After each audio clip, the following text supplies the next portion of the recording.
Okay, I got the cell taken apart here, and what we're looking at is the anti-shunt current plate, which is the very center plate of the cell, and electrolyte flow is not allowed through this plate. That is to inhibit what the HHO community calls leakage current. It's actually called shunt current. If you were to talk to a electrochemist or anything like that, or read any of the literature and chemistry books about electrolysis cells, the nomenclature is slightly different, so the terminology isn't the same. They call it shunt current. And these plates have just been brutalized, basically. I ran this thing up to 24 amps, this little cell, and what you're looking at there is a lot more rust in my flow channels, and that is because leakage current from one end of the cell all the way to the other actually causes 120 volt DC electrolysis action to take place right at these vents. The voltage goes down according to where the plate is, but the first couple of plates have a tremendous leakage current. So this cell was meant to inhibit that, so that the leakage current would be reduced to about 55 volts versus 120. Oddly enough though, the failure occurred right at that plate. This gasket that blew out is right at my shunt plate. I'm wondering if that thing got just so hot that the glue was allowed. You can see the bend in the gasket there. It's probably running at about 2 psi. I did periodically reverse the polarity of the cell to reduce the polarization that we're seeing here, this rust. But I'm not too worried about it. I've read in some old literature that a lot of the older electrolysis cells they used to build back in the day were made out of iron, and they would just clean them off periodically. So I'm just going to clean these things up. I'm going to add a couple plates because I don't like the way I have my terminals set up. They just seem to be getting in the way of the gasket. I'm going to extend the plates out about that long to the edge of this so that my terminal points are out here away from the gasket area. I burnt this thing up running at about 24 amps, and if we look here at this bottom column, man, I got some serious lighting issues going here. You can see that at 120 volts at 24 amps, I was pushing about 2,800 watts, and that came up to 612 amps at 4.7 volts per gap that I was cranking through this cell. So I was shooting for 500 amps on this cell when I first put it together, and turns out it just doesn't really have what it takes to handle that heat. I didn't have a good enough cooling system. And the reason why I'm taking this thing apart also is because a YouTuber made the comment about the bubble problem that I'm having and about using all these elbows and stuff in my ductwork. And I'm starting to believe him. That guy's name is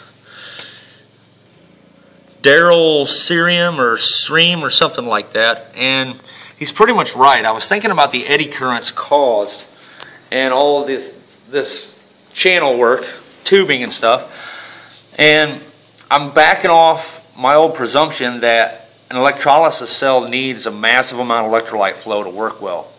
It does need large exhaust ports, but just to the point where I'm thinking that some design configuration led me to believe that that was a necessary constituent of any further design that I may come up with, and I'm just not convinced anymore. I'm going to back off and I'm going to configure this device to pump electrolyte out of the reservoir and then through the radiator and then back into the reservoir. No fluid whatsoever is going to be pumped directly into the cell. Only the gas displacement will be doing that. So I'm not going to have a bunch of electrolyte blast into this thing, creating a bunch of bubbles, because I think that guy's right. I think I'm just creating a lot of the bubbles with the way I'm handling the electrolyte. And as far as the ultrasonic question, I'm going to back off the ultrasonics. They just aren't worth it. Also wanted to show you some of the other specifications the cell operated at. I don't know if maybe you could pause that if you're interested to see what a cell this size functions like. I don't have any calculations on efficiency that I see. I'm really not into the efficiency stuff much. But basically what happened was that running the cell around 20 amps to 24 amps gives me temperatures of around 195 degrees on the external surfaces. So you know we're boiling water in this thing at that point. I'm not too happy about that. I'm going to have to reconfigure the cooling system. I do want to still keep running it around 15 amps. But I also wanted to ask you efficiency guys what you think about this shunt current idea. I'm going to post a separate video on just that topic alone so I don't lose interest on my rambling here. But that's where I'm at. If I find anything else interesting as I'm taking this thing apart, I'll be sure to post it. But I just wanted to show you guys what a cell looks like when it's been overran. We were running at about 184 amps per square meter at 20 amps right there. The area of this particular cell, I think is 0.12 meters. I can't remember. I did the calculations on it. But basically that's what I came up with. My current density is 184 amps per square meter at 20 amps AC input. And this thing ran for quite a few hours, but this is what it did to the plates. These are cheap 401 stainless steel plates, I believe. They're just push plates for doors that you would get at Lowe's. And as soon as I get this thing reconfigured, I'm going to show you guys the difference. And I'm pretty sure the foam issue will be gone once and for all. And I want to thank everyone for the comments and the advice. And I'm just not giving up on this thing just because it ain't working the first time. That's just way too cool, way too useful. I basically burn it up doing these brazes right here.